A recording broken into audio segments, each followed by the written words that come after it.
joke in there somewhere. There is a joke in there. So.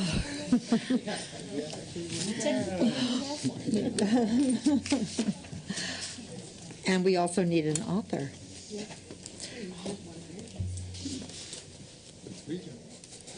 Yeah. If you could call the authors and also the absent members.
That we get started. We actually had the whole Agriculture Committee met today without our Republican members, so I guess we can move ahead and at least. I'm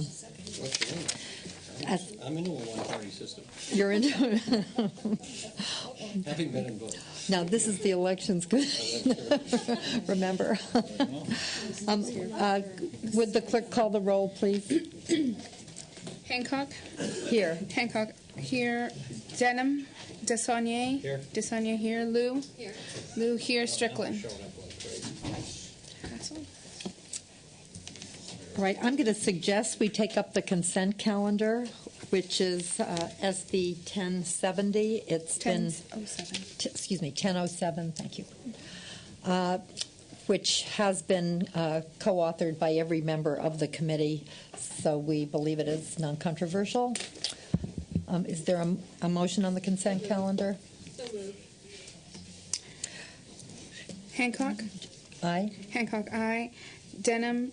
Desaulniers. Aye. Desaulniers. Aye. Lou. Aye. Lou. Aye. Strickland.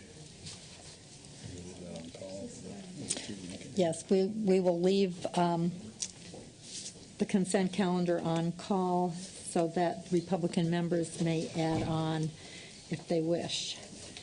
Would you do, Jenny? Yeah. So as a courtesy, I'm going to call on Senator Oropesa because I know she needs to catch a plane.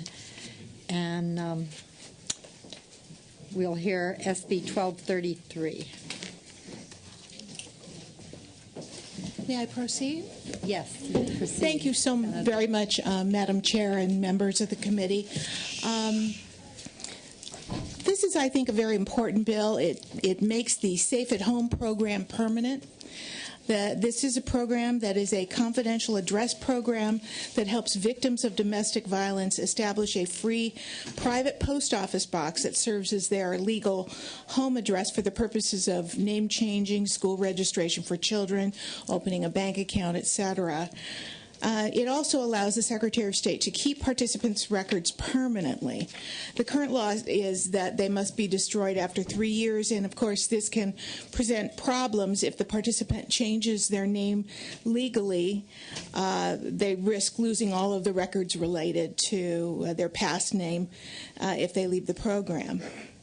Since its inception in 1999, the Safe at Home program has helped protect the identities of nearly 3,800 survivors of domestic violence, stalking, and sexual assault, as well as reproductive health care doctors, nurses, volunteers, and patients.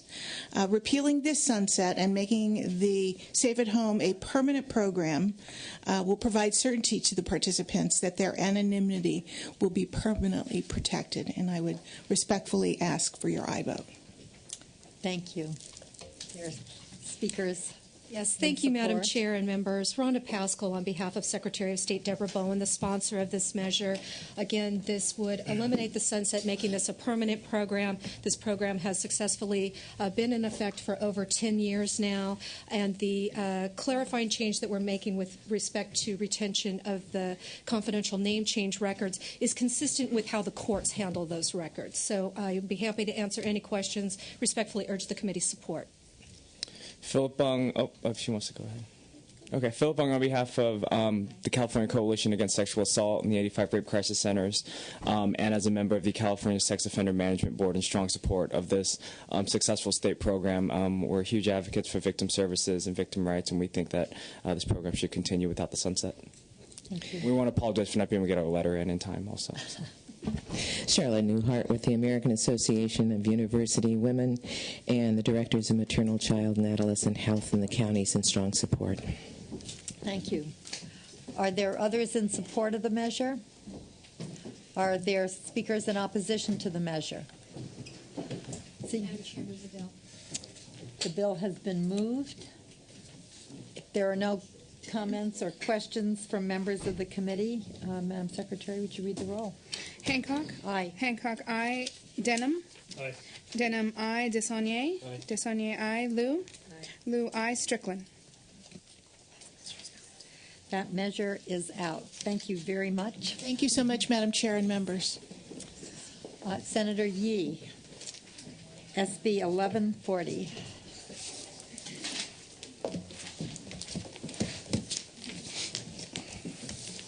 Thank you very much, Madam Chair and members. Let me talk a little bit about Election Day and or this particular bill and the problem it hopes to solve. In the state of California, it turns out that we are 41st out of 50 states in terms of voter turnout. Research has demonstrated that with Election Day registration, we can boost turnout to at least 7 percentage point, and that's extremely important, rather huge. When you have a large number of our electorate not involved in the electoral process, it diminishes the impact and the significance of a particular vote. 8 other states in this union have no registration required prior to Election Day. And so what this bill will do, and I will tell you it's a rather modest effort, and that is to basically say that on the day of election you can in fact go and register and vote at that particular time. However, you do need to have a number of identification so that we can in fact verify that you are eligible to vote. In addition to that, we do have a provision where we will phase in that particular effort. In 2011, counties must set up a one-stop registration and voting at the permanent county office. And then subsequent to that, in 2012, we'll phase it in by having either at least one site per 100,000 electorate or within 10 miles of each voter. And with that, urge an aye vote. Thank you. And then I have Kathy Fing, who is with California Common Cause.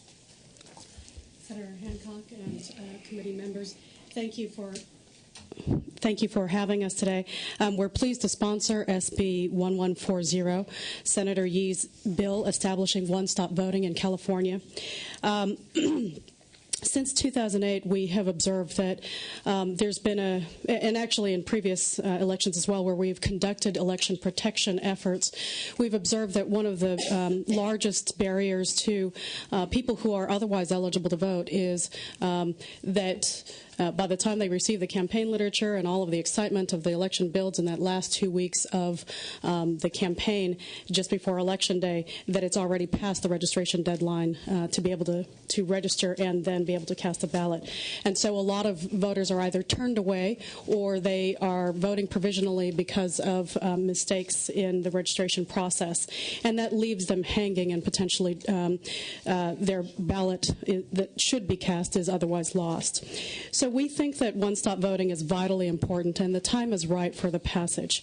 Without going into the entire letter, we just want to lay out 5 reasons why we think that now is the time to pass SB 1140. First is that one-stop voting boosts voter participation rates. The second is that it recognizes the reality that campaign communications peak in the last 2 weeks of elections, and that a lot of first-time voters, it is during that time that they decide that they want to vote, but unfortunately that the registration period is closed, and this provides a recourse for those voters to be able to participate. Third, it broadens the diversity of the electorate. We know from multiple studies from groups like the Public Policy Institute of California that the electorate is by no means as diverse as the entire state of population of the state. And part of that is that those who choose to participate tend to be homeowners, tend to be a little bit older, tend to be not as diverse as the state's population. And so we have a skew in the electorate. By allowing Election Day registration, or as we're calling it, one-stop voting, we're actually allowing that electorate to become as diverse as the state's population and the decisions that are made to be more broadly reflective of our entire state. Number 4, it provides for a new level of secure validation of voters through the VoteCal verification. And this is an exciting development with the Secretary of State's implementation of VoteCal in potentially 2011 and 2012. We may, for the first time, have the opportunity to have instantaneous verification of voters who are presenting the correct information, whether it's identification or ID or otherwise, and for them to immediately be put into the system and verified. And 5th, it relieves counties of some of the high costs and burdens of processing provisional ballots. We know in 2008 that some 700,000 plus provisional ballots were cast, and the process and time and especially the overtime and staff costs spent in processing those provisional ballots it took an enormous toll on our counties. And so we believe that one-stop voting relieves some of that and at the same time fulfills the ultimate mission of the state, which is to ensure that those who are eligible to vote actually are able to participate. Thank you. Thank you. Others in support? My name is Margaret Johnson. I'm with Disability Rights California. We support this bill because we believe it would make it easier for people with disabilities to register and vote. We originally had some concerns about the ID requirements, but the amendments that Senator Yee made recently resolved those concerns for us, so we now support it. Thank you. Charlotte Newhart with the California Foundation for Independent Living Centers. Strong support. Thank you. Others in support, if you would keep your comments very brief. I'm Trudy Schaefer, representing the League of Women Voters of California, also in strong support. And I would just like to add that you've heard the reasons behind this bill and the benefits of the bill. I would also like to applaud the thoughtful consideration that has been put into it to ensure security, but at the same time make the process as open as possible, that as few people have to cast provisional ballots and so forth as possible. Thank you. Tiffany Moss with the American Civil Liberties Union. For reasons already stated, we support. Thank you. Are there others in support, or are there speakers in opposition? Come forward, please. Madam Chair, members of the committee, my name is Deborah Seiler. I'm the Registrar of Voters for the County of San Diego, but I'm also the co-chair of the California Association of Clerks and Election Officials Legislative Committee. We are not here in opposition today, but we did send a letter expressing some concerns that we have with the bill. We're very much trying to work with the author. We've had several conversations with the author's staff and with Ms. Fang with Common Cause. But just to let the committee know, we are committed to working with the author and to continue a dialogue on this bill, but our concerns currently have to do with really three things. One is voting a regular ballot. If a person comes in and they show identification and they vote during this early voting period and they vote a regular ballot, that means that that's just a ballot that goes into a ballot box. That's different than the procedure that we now use for early voting. During the early voting that we currently conduct in our offices, when a voter walks into our office during the 29-day early voting period in our office, that ballot is marked. It goes into an envelope. Those envelopes then are held until after Election Day, when we can ensure that that particular voter didn't go into a polling place. So there is a cross-check in the current provision. So we're kind of looking for something that would allow that voter to vote an over-the-counter or an absentee ballot that goes into an envelope and not just a regular ballot that goes into the ballot box. And that would enable us to prevent duplicate voting. The other issue that some of us have is that during the early voting period in the November 2008 election, which was a very high turnout election, of course, we had many, many people coming into our office to vote.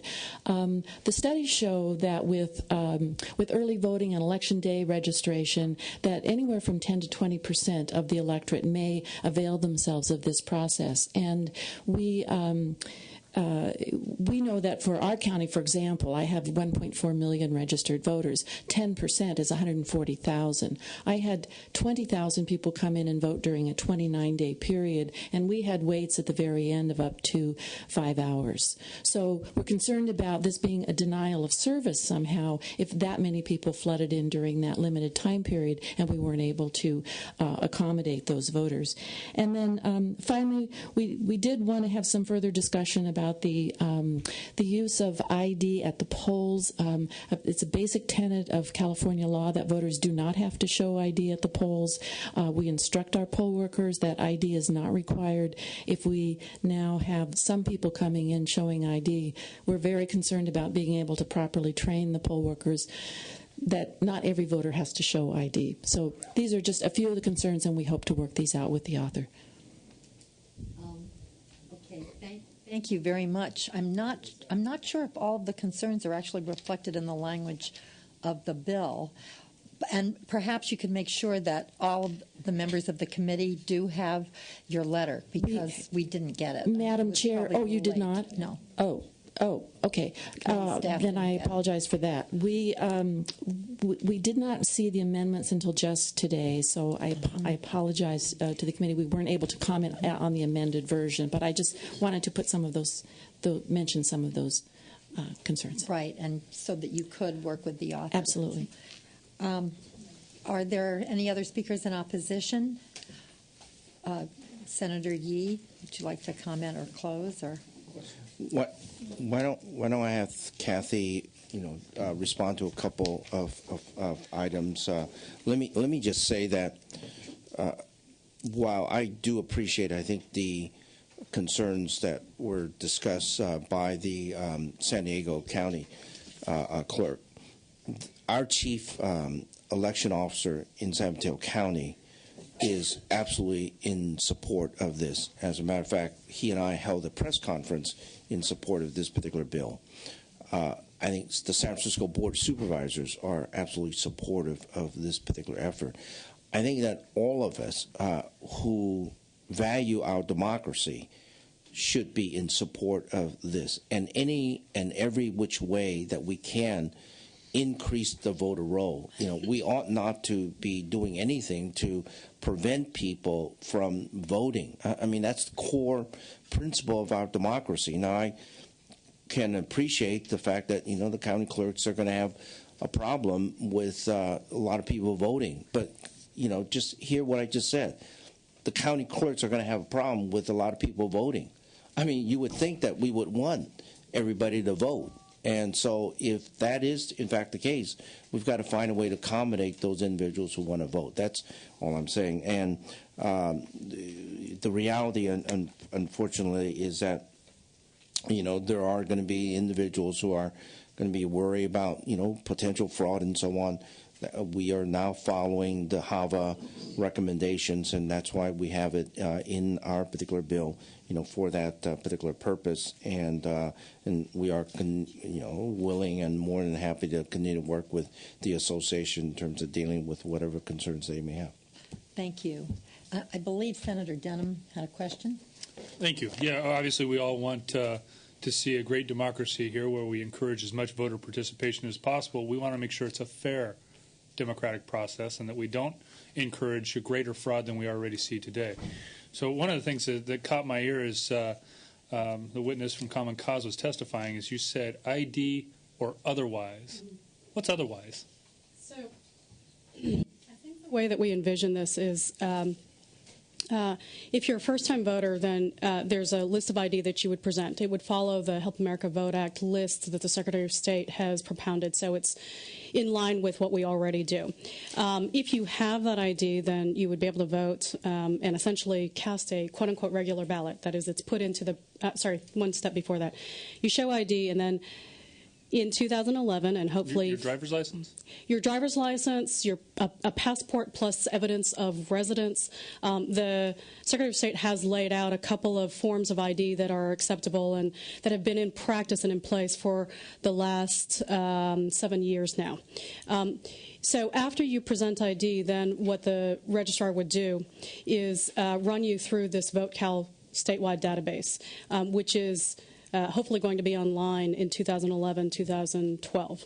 And what that would do is make sure that it's comparing your driver's license information to the statewide database for DMV and make sure that Jeff Denham, who says that he lives at this address, really does exist and that there isn't somebody else who's registered at that same address.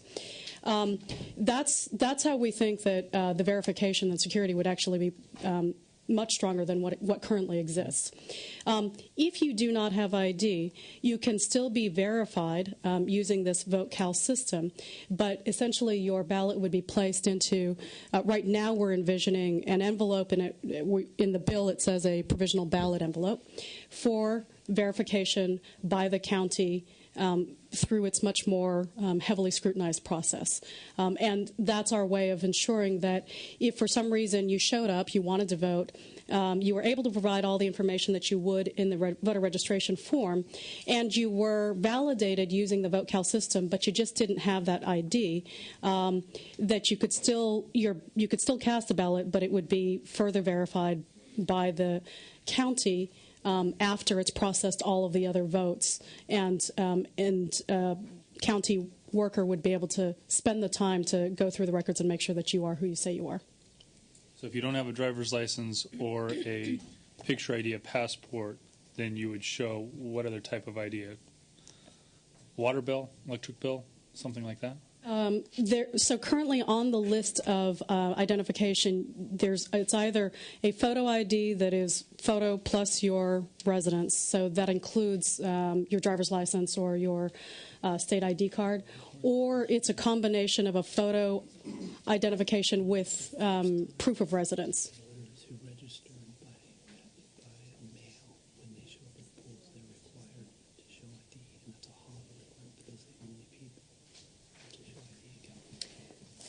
So if you show up on Election Day, you're going to get a ballot, or you're going to get a registration form first. You have to show an ID card. That says that in this bill?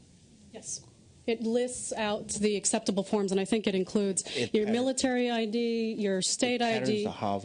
Patterns the HAVA requirements. So there's some specific forms of ID that are acceptable, and it follows what currently state registrars ask for. County registrars ask for when establishing proof of registration. It's my understanding that not Secretary of State, but your local elections department would ask for an electric bill or a some type of bill to verify residency, which would not have a picture on it. Or you could show a picture ID like a health card. Right. As I understand it, what it is much like work verification. Either you have a single piece of identification that has your picture and your address, like your driver's license or military ID card, or you have a picture identification plus proof of residence like a utility bill or something that is from an official source to you that has your current address. Is 24-hour fitness an official source? I don't believe so. Under HAVA, is it? I don't believe so. We'd have to look at the list. My understanding it is. I mean, I guess one of the other, questions that I've come up with from your testimonies, you said several times the word envision. Is this a work in progress bill? No. Well, work in progress only in the sense that, we do want to get the county election folks in support of this particular bill. We don't want them to oppose. So we are going to continue to work with them to tighten up whatever the language. But the provisions within HAVA is, in fact, in the bill. I should also note that, Senator Denham, that this is a better, but this is a more rigorous procedure than currently we have right now. Currently, right now, you just simply go and get a registration form. You fill it out, you mail it in, and boom, you can register. No ID presented. That's right. One final question. How does this differ from the 2002 ballot initiative that failed by 60% of the voters? First of all, in 2002, we didn't have a statewide system of database that could verify voters instantaneously. I think that's the primary thing that on a technological level we didn't have. Other states had it. We don't have a statewide database. And because the Secretary of State has now moved to a place where we are in implementation mode for the VoteCal system, we finally have a system where if you showed up to the county headquarters or eventually potentially to other poll sites when that rolls out. But let's talk right now the immediate that we know of, which is if you showed up to the county headquarters and you presented your name, Jeff Denham, with your ID, that they could immediately enter you into the database and verify you by comparing you either to the DMV database or to the Social Security database and verify that there was indeed a Jeff Denham who lived at this address and that you didn't make up your name or your address and there wasn't somebody else who was already registered at that location. So why would we only do that for same-day voters? Why wouldn't we do that for every voter? That would be another bill, and we'd be happy to talk with you offline about what else we can do. But this would you be willing to take that amendment to get my vote? This is enormously. I think that this is a big advance in providing security for verification, more than we do with voters who are registering before the 14-day deadline. Thank you. Mr. Strickland. I concur with Senator Denham. Why would you not do this for every voter? And one of the concerns from the San Diego Register of Court, from my understanding, wasn't, Senator Yee, wasn't that there would be long lines, therefore we shouldn't do it. I think what she was trying to say was, when you have a certain class of voter that says you have to show an ID, when you have another voter that doesn't, that's going to create more time and confusion for people who are volunteering at the polling location. Therefore, you're going to have a lot longer waits and longer lines than we already do. And I believe that when you're talking about disenfranchised voters, there's a lot of people who see long hours at a time where they say, you know what, I got to get back to my kids, or I got to pick up my kids from school, or I got to go back to work, and they end up disenfranchising their vote because we're having a two separate class system. So going back to what Senator Denham said, would you amend the bill to include all voters on these kind of forms of ID? Because you can't have one class of voters saying we're having these asking for IDs. Because I agree with you, Senator Yee, that this is better than we currently have in terms of at least you have some sort of database versus someone just filling out a registration form and anybody can fill out Mickey Mouse and go vote for Mickey Mouse if they just make up an address. So what I'm trying to ask is, are you open to at least opening up the whole system to this kind of voter verification? This particular bill, deals with same day. I understand that, but would you be supportive of a bill that include all voters that have this same kind of rigorous ID for all voters? This bill is basically deal with same day. I think the issue that you're raising is a much larger issue, and I think that when you or anybody else decide to, get a bill out that or fashion a bill that sort of puts that larger issue on the table, then at that time, I think we should look at it and look at all the different parameters. What I'm asking you, Senator, is would you support some? I'm not asking, There's a number of these bills. I mean, these bills are flying around, and for the reasons that the recorder in San Diego, you're asking for an ID for a certain type of voter, but not another type of voter. And as you just said in your testimony, that this is more rigorous than we do for everyday citizens or everyday voters that we have right now. I concur. So are you supportive of opening up this kind of voter verification for everybody? As I indicated, I think when whoever the individual may then craft a particular bill that deals with this larger issue of how do you register and so on, at that time we'll look at it. Okay, and I would caution the committee that we are talking about a bill that is right now what happened, as I understand it, and most counties in one place in the county registrar of voters office, and there's and it is for same-day voting, which would be a significant change in California, and that's one of the reasons that the ID is required. I think that even though we've taken testimony already, as a courtesy, the committee will hear from the Howard Jarvis Taxpayers Association. Thank you, Madam Chair. I do appreciate the courtesy. I was in another committee testifying on a bill. David Wolf here with the Howard Jarvis Taxpayers Association. And just briefly, even though I know there are provisions in here to limit fraud and limit some of the issues with same-day voting, we do oppose broadly just the principle of the bill.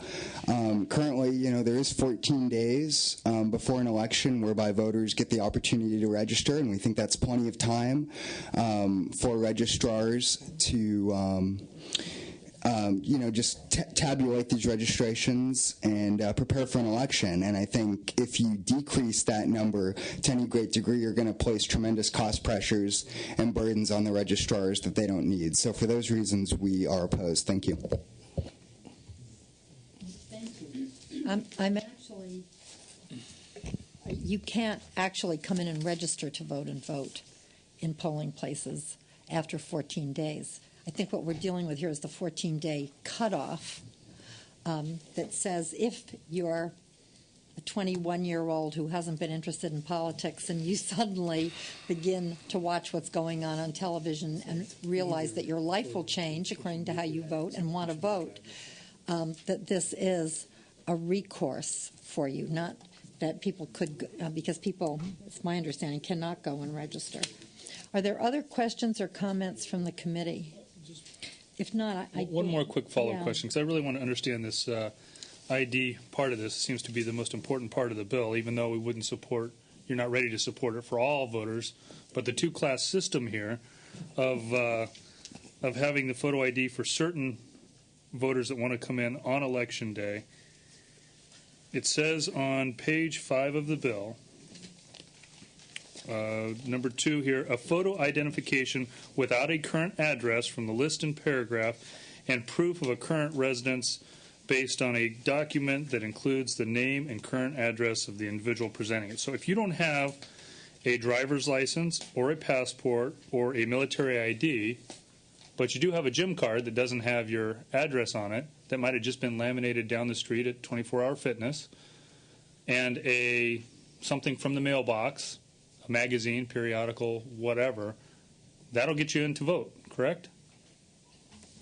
That plus now, I'm not saying a gym card is acceptable, because I think actually the counties have a pretty strict process for identifying which types of identification are acceptable. But if you have a form of identification that has your the county, or are we going by HAVA's regulations? It is the Secretary of State's regulations interpreting HAVA, but the counties also train their poll workers on what to accept. Let me just state first that the first phase of this bill really envisions having all of the one-stop voting happening at the county headquarters. So we're not talking about poll workers across the entire state. We're talking about trained county workers who know what the process is and have been able to, in a lot of other circumstances, figure out what kind of process needs to be managed for a particular type of voter. The question that you have, though, is if a voter shows up with an acceptable form of picture, something with their picture on it, and something with their address on it, and they meet that list's requirements, then the additional step that happens is they're filling out the registration form, and from that registration form it's being entered into VoteCal, and the county worker is making sure that it is verified against the DMV database or the Social Security database immediately before they're given a ballot. And that's the extra step of security and verification that doesn't happen at all right now. Okay, but let me follow up on exactly what you said. In the regulations of the Secretary of State set forth in Section 20107 of Title II of the California Code of Regulations, as last amended and filed with the Secretary of State November 7, 2005, which states in that bill, you go to Article 7, and it does say, certainly driver's license and passport. Then it goes on to say employee ID card by commercial establishment, credit card, debit card, student library card, health club identification card. So that would seem to be pretty lenient on what you could go out there and laminate and put a picture on. But if I can add, the reality. These are the regulations we're talking about, correct? Right. I just want to make sure we pulled up the right regulations according to the Secretary of State. Well, thank you. There's two things. Number one, that we are in fact within this particular bill, having everyone follow the HAVA guideline, and that's the guideline that is consistent across all the states. People that show up on election day. In addition to that, what we have is that there's a provision in there that it's a phase-in. And in that initial year, what we will do is to have all of those one-stop, be at the county office of election. And in addition to that, there is the statewide database that will verify eligibility of all individuals relative to whether or not they can, in fact, register to vote. And so whatever documents you have that you claim is yours and your particular identity, it's got to be verified by the CalVote database. And that is how you prevent, I think what you are suggesting, some individual that may not, in fact, be eligible to vote. That's how we will then verify, in fact, via the CalVote database that these individuals are eligible to vote. If that person doesn't exist, you can't just make up a name or make up an address, because if that identity doesn't exist in the DMV database or the Social Security database, you'll be kicked out by the VoteCal system. And so it's that instant verification that we're saying gives that extra layer of security for people who are registering. But I think that's the point. The very reference that you're making to the Secretary of State's website and their own criteria is that you can go in there with a gym card or a library card. So regardless of who the real resident is, if you go out and laminate a card, any card with a picture on it, and show a magazine that has a name on there, then you can be identified as somebody else. And we're not just limiting this to driver's license or passport or some type of legal federal ID. This has gym cards and okay, let me ask you this. If your intent is to have a legal ID card, why wouldn't we just put driver's license and passport and military ID? Do you really want to have health club cards? We wanted to have a system that was in synchronicity with what's already the accepted list of ID that the Secretary of State has propounded. So rather than creating two sets of lists, we're following what synchronized with a system that may be corrupt with fraud. Again, I think that may be a larger discussion, but currently that's the list that's been used since 2002 or 3. I don't think it's a larger discussion. We either want fraud or we don't want fraud in our system. And if you're going to have a real ID card system, then we ought to have something that's acceptable at DMV or with the federal government. You know, passports and California driver's license, military IDs fit that criteria. But clearly, a health club card does not. A library card does not. I think we're getting actually into a debate. I think we understand the difference of opinion and the area of concern, and I'm not interested in having us go back and forth with assertions. Madam Chair, I just have one more question. Okay, it's a question. Thank you. You mentioned before, and I want to go back to the different lines, one that has to show this kind of form of ID and the other voters who do not. I think you said in your testimony, and I just want to make sure I'm correct, that you'll have trained people, it wouldn't be the volunteers, trained people that would be able to handle that. So you're going to have trained people that are not volunteers? Because my understanding is most of the people that work Election Day are volunteers. So how are we going to have trained people at every poll across the state of California on this? So it's not every poll. The first, so they can't go to every poll? The first phase is at the county headquarters. Okay. And then the so at second, a county elections office. Right, exactly. And then the second, it is the county elections office, not the county headquarters, you're right. Then the second phase is if VoteCal is authorized by the Secretary of State to be implemented outside of the county registrar's office, and at this point that doesn't currently exist in law. But if it did happen, that it would be one site per 100,000. We did a quick run of that, and I believe that the numbers are that there's about a dozen counties that really are more than 2 sites. So all of the a good majority of the counties are actually going to only have the 1 site per county because they are less than 100,000. And even in the largest county, we're talking about in Los Angeles, 50 out of 5,000 poll sites. So it is a kind of limited implementation where, as we did in LA County with early voting when we had it, the county registrar was able to deploy trained county workers to those limited number of sites. In San Francisco, for instance, I think it's only 2 sites or 3 sites. So we're not talking about every poll site. We're certainly not talking about, even in Los Angeles, the largest and most populous county, a number of sites that they couldn't manage. And in talking with... In LA County, it's 50, you said, roughly? It's 50-something. I think they have 5-point-something million voters. Right. What kind of cost is this from the state on a mandate to the counties then? So this is where we do need to have a conversation with our county registrars.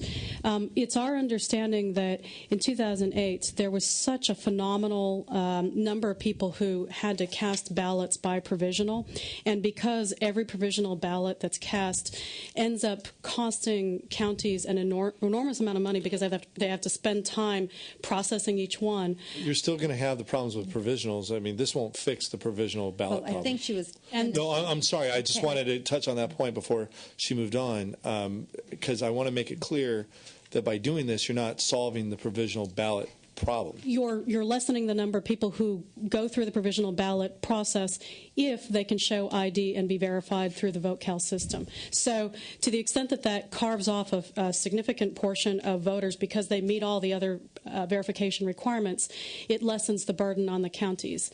They have to still go through the process when they handle provisionals of processing the provisional ballot and then putting you into the registration database. So all of that time was time that they were spending anyways. It's just that instead of being crunched to do it, they have that full spread of 14 days and then some backup processes, to be able to manage the provisionals.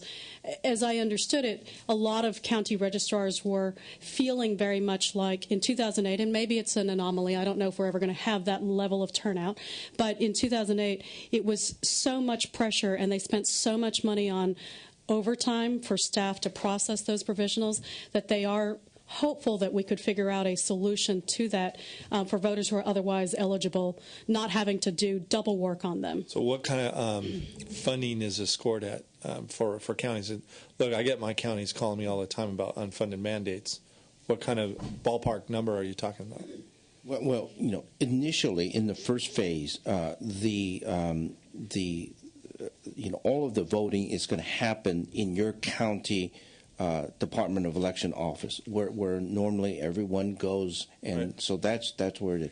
Contingent on whether or not CalVote can in fact be distributed outside of the county office of election, then there may be some additional. But your bill says the county only, correct? Right now? That's right. Why would it first change? Year? Well, mainly because we are very, very considerate of the issue. No, of I understand. cost. I understand, but that's how would it change? You would come back here and change the state law?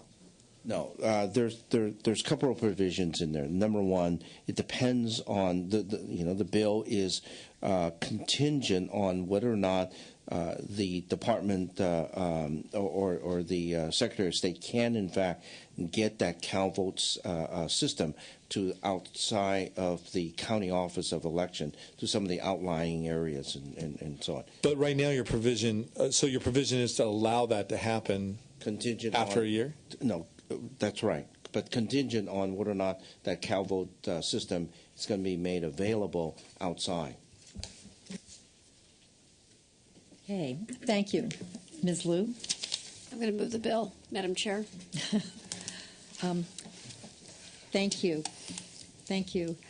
I'd just like to say note that there are 6 other states that do this. I'm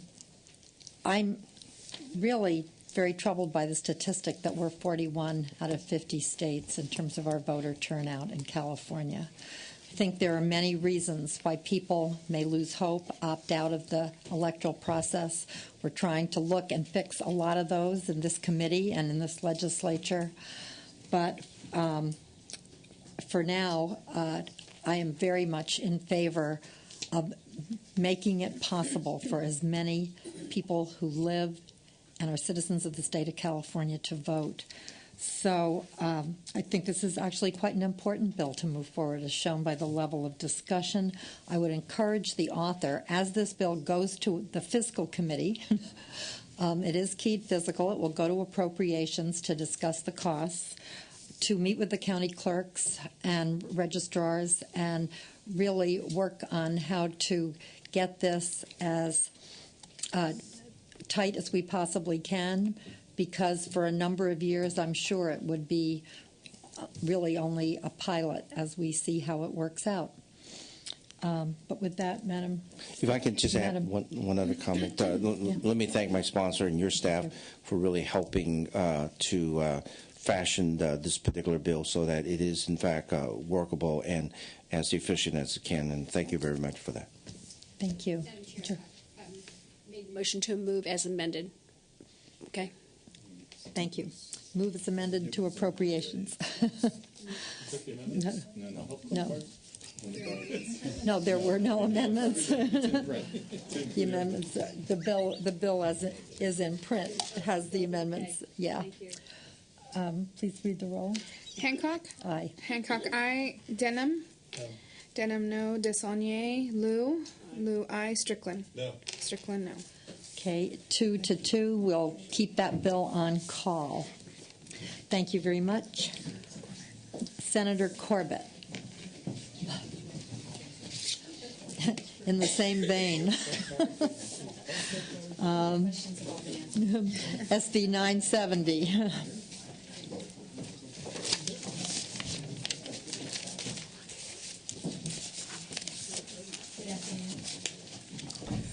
Thank you for warming everybody up for me. I'm here to present Senate Bill 970. This is a bill that establishes early voting polling stations on college campuses. The reason that I introduced this bill is that student leaders came to me with this idea, and they feel that it is a very important way to increase the number of voters and particularly student voters. So I thank them for bringing this idea to me. The point of the bill is very simple. It creates a pilot program aimed at increasing voter participation at California public colleges and universities. The bill allows for early voting at 4 campuses to be determined by the Secretary of State and in consultation with local registrars and clerks. Where's a better place to find young voters than on a college campus? I want to emphasize that the bill is narrow in scope, and the bill specifically asks that the Secretary of State work with county officials in establishing these pre-election day polling places.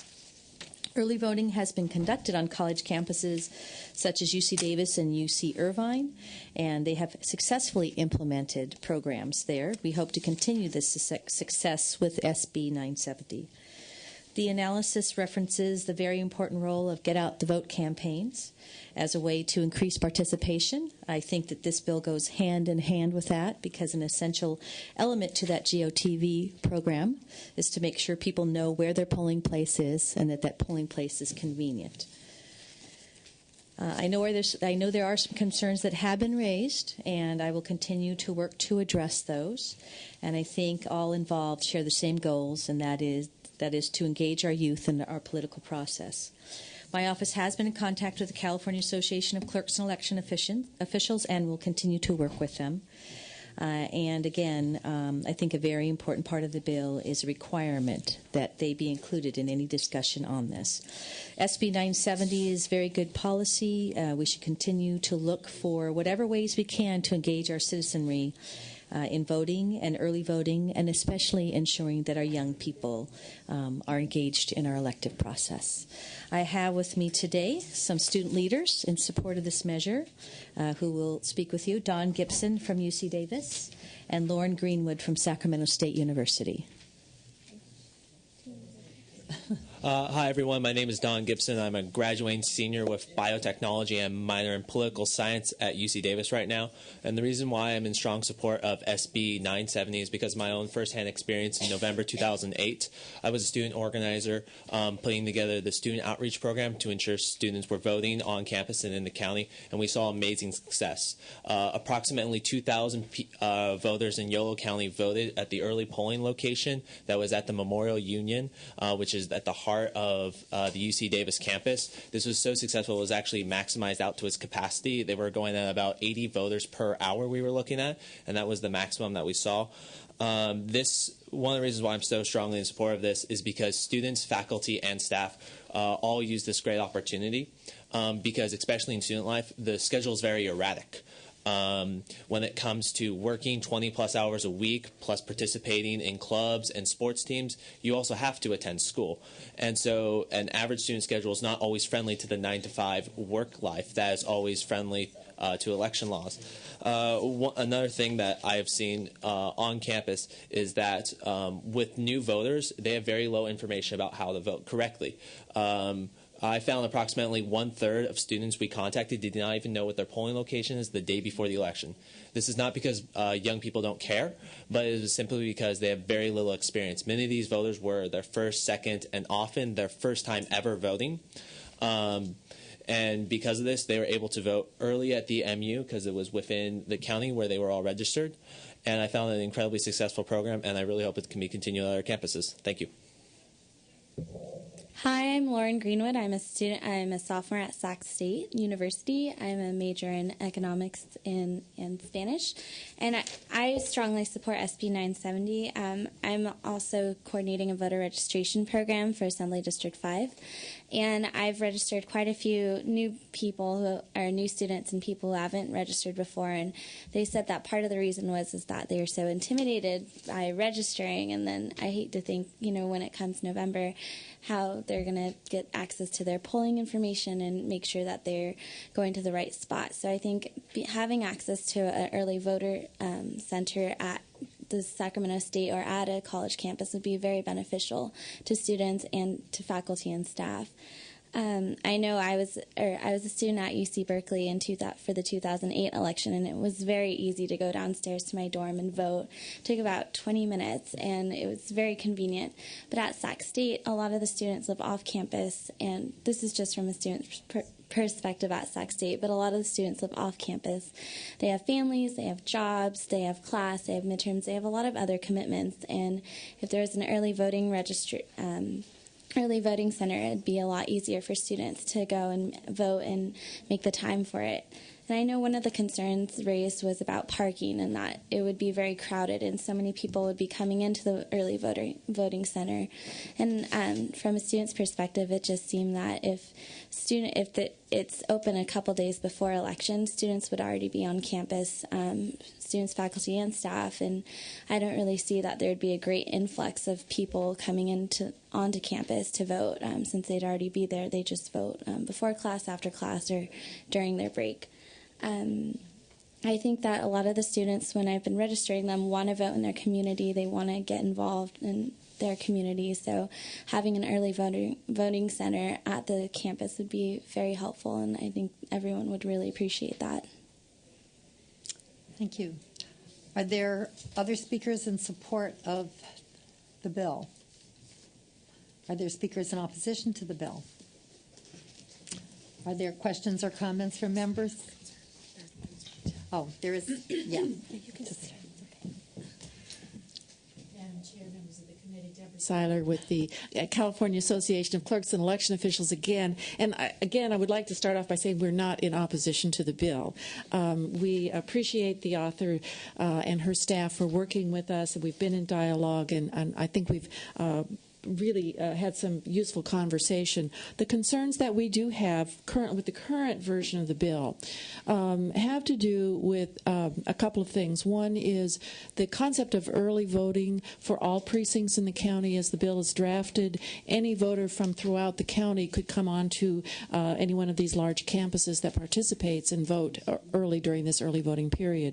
The problem for us, and again I'll just use San Diego as an example, we have for this coming election, we have about 1,500 precincts times 4 languages times 6 different party types. So that's over 10,000 different types of pieces of paper. We're not allowed to use our touchscreens anymore for early voting. So, just a physical burden of putting all those ballots for the entire county into a polling place for an early voting period and then securing that, tracking that, reconciling those pieces of paper every single day. It's just a monumental task. So that's something we would have to really work on. And then, of course, the parking issue was raised as a problem.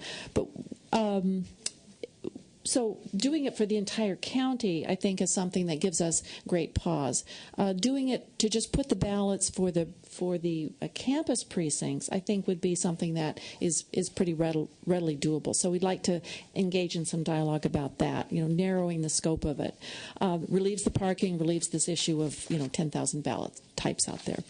The other thing that I did want to bring up is that in San Diego County, and I'll just again use my county as an example, in the November 2008 election, we had a phenomenal success with our student campuses. We had had some concerns in the February 2008 election when people were confused about where to go vote and so forth. So for the 3 months prior to the November 2008 election, we worked with both major campuses, UCSD and San Diego State University, and met with student associations and the administration themselves along with our staff. And we set up 2 completely different models. One was a very decentralized model at UCSD. One was a very centralized model at SDSU. And they both worked out very well. But what we did was we established what we called a pseudo precinct. So we knew that one of the problems with the students is if they go to the wrong polling place, or they're voting from off campus, or they're in the wrong place and they're not registered at all, they vote a provisional ballot. That holds up the line. That's an inconvenience to everybody voting there. So we established a central location where anybody could go in, including those people who want to drop off their mail ballots, including the faculty at the universities who might be just dropping off their ballot or needing to vote, and they could go in and either drop off their mail ballot or they could vote a provisional ballot. Now, the provisional ballot type was only the precinct ballot for that campus, but at least they were able to vote that the top of the ticket all the state measures and so forth. So it was a good solution in that it relieved a lot of the pressure on the other campus precincts, and it really did, I think, enfranchise a lot of people. So this is something that we would really like to work with your staff on. Great. Thank you. Thank you. Senator Dunn. Just a couple quick questions, but first let me applaud you for getting engaged and involved. I think it's important that not only are we getting our students and our youth involved in elections, but more importantly, I think that we need to create greater voter participation, and one of the ways to do that is make it convenient for voters at our campuses. But a couple quick questions. This does remind me of when I ran for student body office in college, and I remember we had to show our student body ID card before we could vote to just prove that we were students of the college that we were passing election for. Do they do that at your campus? You have to use a student body card to vote for your student body president? At UC Davis, we do this all online now. So you enter in your own student code and your private password that can access your email. So you go through that process nowadays. That's better than what we had. And at UC Berkeley, it's the same. And at Sac State, I'm not sure because this is my first year there. Good. It's better. Technology's improved. The other question I have in this bill, since we are doing early voting and students may be registered at home, they may be registered at campus, is there voter verification on this? How do you prove that the student is who they say they are? I don't know how to answer that question except for this would be voting for people who are registered in that county. So it's not for the ability for people to vote from another county. So say, for example, these students were from Southern California and they were voting on the UC Davis campus, they would not be eligible to vote. And if that ballot was, they wouldn't show up on the voter list if they were registered to vote in Southern California. So they do show an ID card, though, to prove who they are? No. We don't do that with our voting system in this country. We don't? Well, if you go down to the elections office and ask for a ballot, you show your ID card, correct? In this country? Yeah, but at polling places, you don't have to show your photo ID. No, but you're changing the law here to do early voting on No, campuses. we would just have a polling place on campus. Okay. So there wouldn't be, not even a health club card. You don't show any type of ID for this. We don't have any provision for that at this point. Yeah. Thank you. Yeah.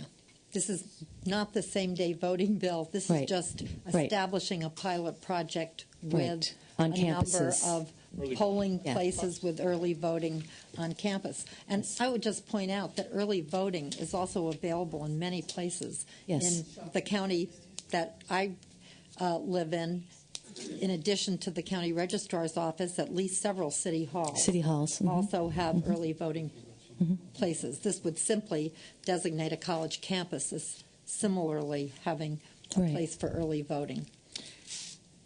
Any other comments? Or I just the testimony. So I just want to make sure I'm clear.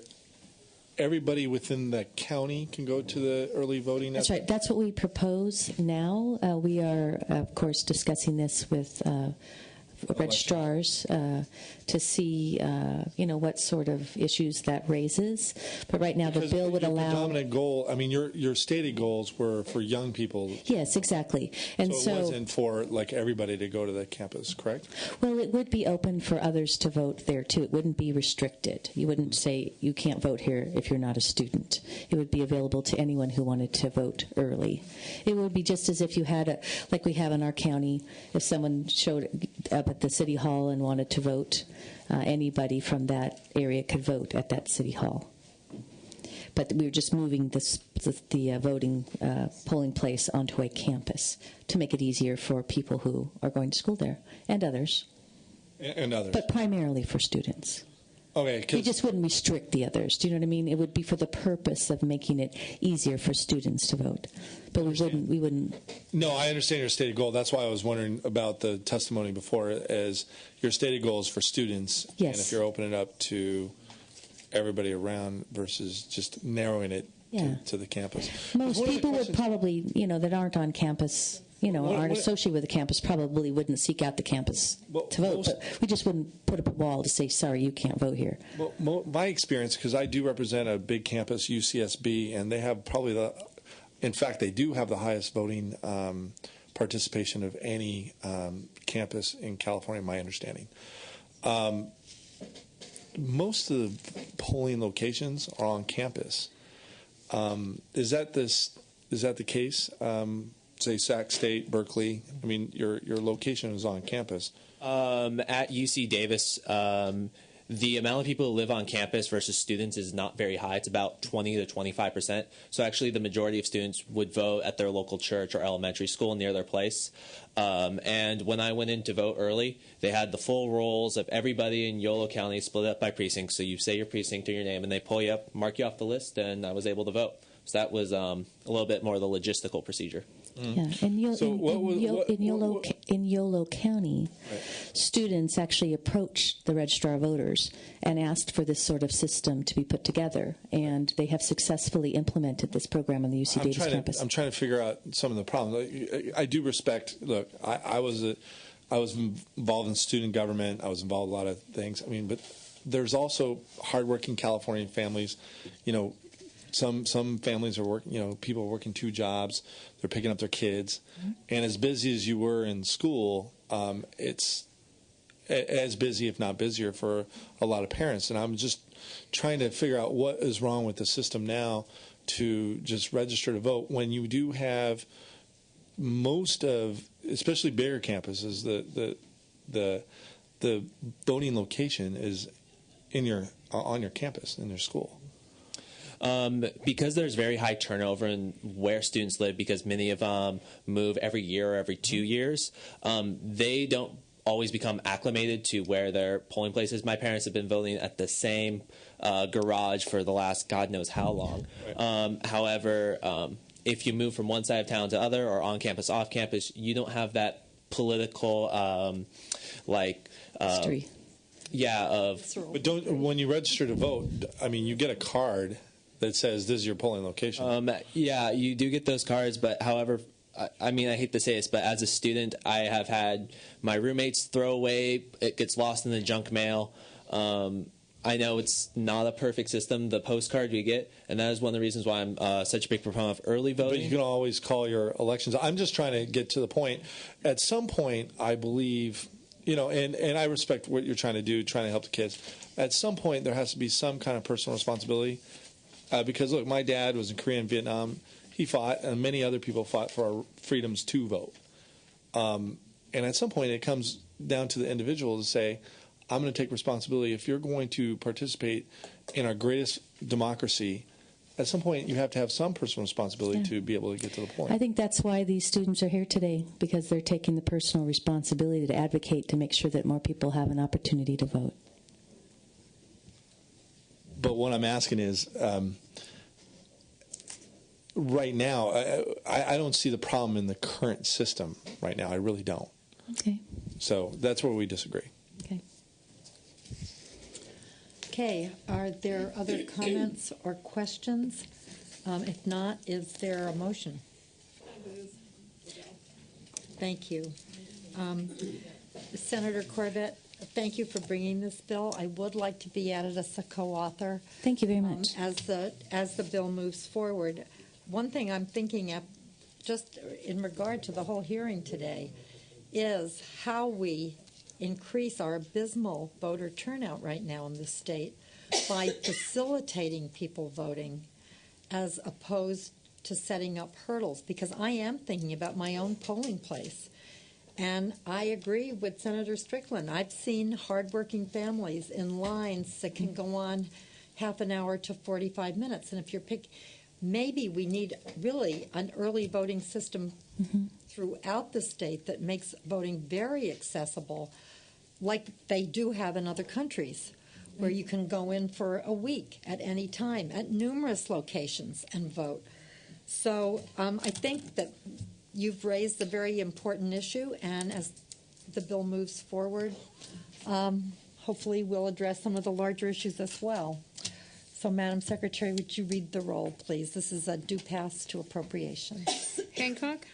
Aye. Hancock, aye. Denham? No. Denham, no. Desaulniers? Lou? Lou, aye. Strickland? No. Strickland, no. Okay, 2-2, that bill is on call. You need another vote. Senator Corbett. Yes, Senator Pavley. And if the clerk would call Senator DeSaulnier, because he does have a bill to present, and he... I always worry when Senator Liu is talking to Senator Denham. Yeah, watch out. You've heard It's a scary combo.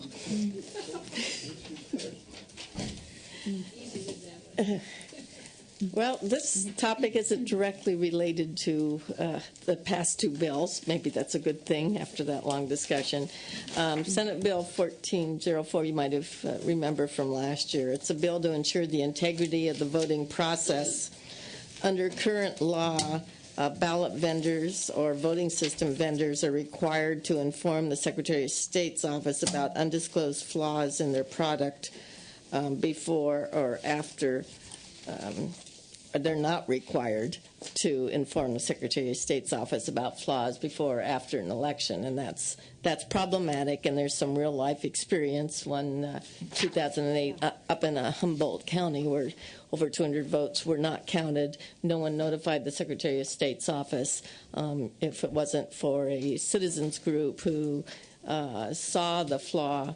No one ever would have known, and there's been other incidents as well where the Secretary of State's office has to read about it in the paper that their ballots weren't counted or they weren't printed correctly. So there's nothing in place. This bill is very similar to the one I carried last year. It was vetoed by the governor. I personally met with his staff this year, just recently in the last few months, and my staff has met with the Secretary of State office and the governor's office during the fall as well to address their concerns. Again, this bill is sponsored by the Secretary of State's office. They're going to absorb all the costs, so there is no fiscal situation in mind.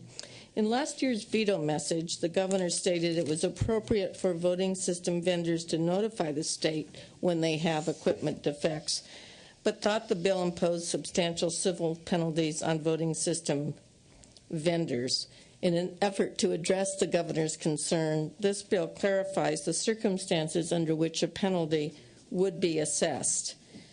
Number one, while the penalty provides for civil penalties not to exceed $50,000 for a proven, known, undisclosed problem with the voting system, and it would be up to the Secretary of State's office to have to make that proof that they had known prior to it and they did not disclose it. This bill makes clear that the penalty would apply only to each fault or failure of the entire voting system. There was some confusion in the governor's office that we were talking about each machine that had a flaw. No, it's for the whole system itself. So this is only if the vendor actually knew that there was a flaw and purposely did not report it. There would be a civil penalty. Again, the reference to the problem up at Humboldt County, this incident was remarkable because the manufacturer had been aware of a software problem for the past 4 years, but had failed to take action to address it. Senate Bill 1404 ensures that every vote really does count, which is, I know, it's something very important to you, Madam Chair, and in your good work that you do for this committee. We need notification procedures in place to prevent future areas that can jeopardize election results. Here with me today on behalf of the Secretary of State's office is Rhonda Pascal, Deputy Secretary of the State Legislative and Constituent Affairs. Good afternoon, Madam Chair and members. Rhonda Pascal on behalf of Secretary of State Deborah Bowen, again, the sponsor of this measure. And again, as the senators just indicated, the goal of this measure is to ensure that if there are any problems with respect to the printing of ballots or any problems with a voting system, that the Secretary of State is made aware of that issue, as well as the county elections official, so that we have the opportunity to work with the county elections officials as well as the vendors to address those problems before they become a problem in the administration of an election. I'd be happy to answer any questions and respectfully urge the committee's support. Thank you. Are there others in support of the bill? Are there speakers in opposition to the bill? Seeing and hearing none, are there questions or comments from members of the committee? Madam Chair, I move the bill. Bill's been moved. If there are no comments, Madam Secretary, please call the roll. Hancock? Aye. Hancock, aye. Denham? No. Denham, no. Desaulniers? Lou? Aye. Lou, aye. Strickland? No. Strickland, no. That 2-2, and the roll will remain open. Your bill is on call. Thank you. Senator? Yeah. Your consent items, two senators have not voted on that. And then Senator Strickland has not voted on item 5. Okay.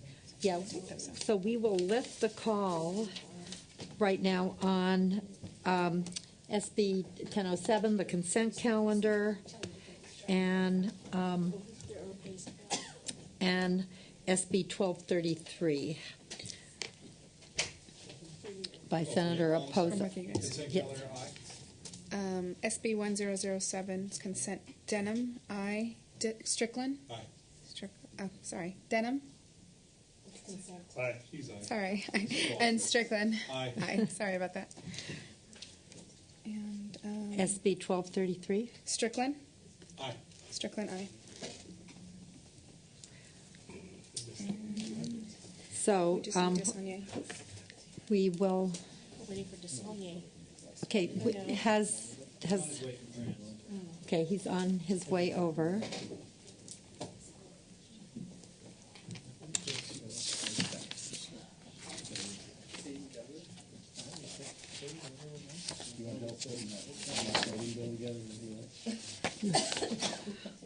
I'll volunteer to help you with the What do you online. say that? You help with the online voting language? Oh, if you have a safeguard maybe Yeah. you keep.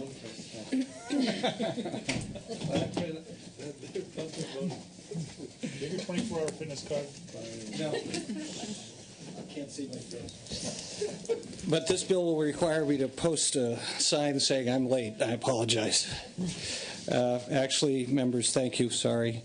Be running back and forth between transportation and elections. SB 1203 is a very simple bill.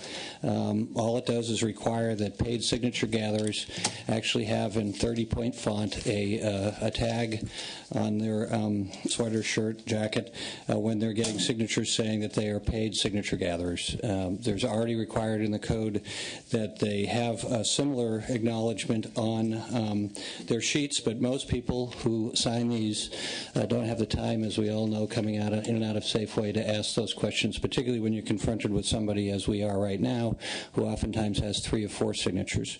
The Public Policy Institute and other survey groups have indicated that Californians still love the initiative system as we come up on the 100th anniversary of Hiram Johnson's wonderful child, but they also are beginning to understand, as many as we have come to understand who follow public policy, that there are issues surrounding the integrity and the honesty of the initiative system, particularly how signatures are paid for and gathered in the growth of the industrial initiative system in California. So this is a simple bill that we think will add some transparency for voters who already have a lot of responsibility, and they will understand that most of the people asking for their signatures are not volunteers, but actually paid by companies that are for-profit companies that want you to sign based more on their ability to raise money than actually the policy. So with that, I would ask for your aye vote. Thank you. Are there any speakers in support of the measure? Are there any speakers in opposition to the measure? Are there any questions and comments from members of the committee? Senator Denham. Just 2 quick questions. First question is, what is the penalty? What if you go out there and somebody's not wearing a badge? As of right now, it's not defined. It just is. It's, as you can see, it's a little more than a one-page bill. It's identical to a bill that former Assemblymember Nation had, and we didn't think it was necessary to actually be punitive about it. It's just to try to get people to do what we think is good behavior. If you'd like to, I'll amend it if you want to include an amendment that would add a fine to it. If that would get your vote, Senator Denham. No, I think it's important to have something that, maybe the signatures are invalid if you find out somebody wasn't wearing it should be something simple, but there should be some type of penalty where, I want these signature gatherers to be held accountable for the seriousness of the signatures that they're gathering. So that's the first question. The second question is, and I agree that they probably should wear a badge. And we probably should know whether they're paid or volunteers. But for me, the more important question is, what county are they from? What state are they from? And if you were willing to take that amendment, I would support the bill. I'd certainly consider it. Not as a condition out of getting out, but as we move forward, I'd be happy to have a discussion with you because I agree with you. I'm considering voting for the bill. I'm considering letting you vote for the bill. I'll get your vote on the floor. How's that? This is the proverbial game of chicken that Senator Denham talked about. You know I cross the street. Never mind. Whatever. Okay. Is there? I've got a question. Since this bill has been rejected by previous governors, is there anything different in it that you think will entice the governor to sign this bill?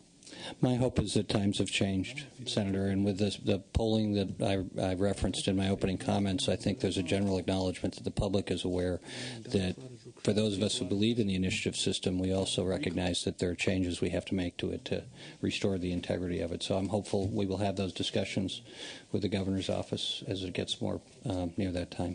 Thank you. I'll move the bill, Madam Chair. Thank you. Right. If there are no more questions or comments, will the Secretary read the roll? Hancock? Aye. Hancock, aye. Denham? No. Denham, no. Desaunier? Aye. Desaunier, aye. Lou? Lou, aye. Strickland? No. Strickland, no. That bill is out. Thank and you. if you would stay for a few minutes, we'll lift the call, Senator Desaunier. Thank you, Madam Chair. The bills that you missed. With the yes. SB 970, Desaunier? Aye. Desaunier, aye. That's 3-2. Okay. SB 1140, Desaunier? No, that bill is out. Yeah. Yeah, okay, good. Desaunier, aye. That's 3-2. That's 3-2. That bill is out. SB 1404, Desaunier? 4-0. I mean 1404. Yeah, 1404. Desaunier, aye. 3-2. Okay. Senator Desaunier, SB 1140. Aye. He voted on Okay. it already. 3-2. That bill is out. Oropesa? He voted on Oropesa's bill. Okay. And Pavlik. He just voted on Pavlik's bill. Oh, okay. Good. That concludes the hearing. The Elections Committee is adjourned.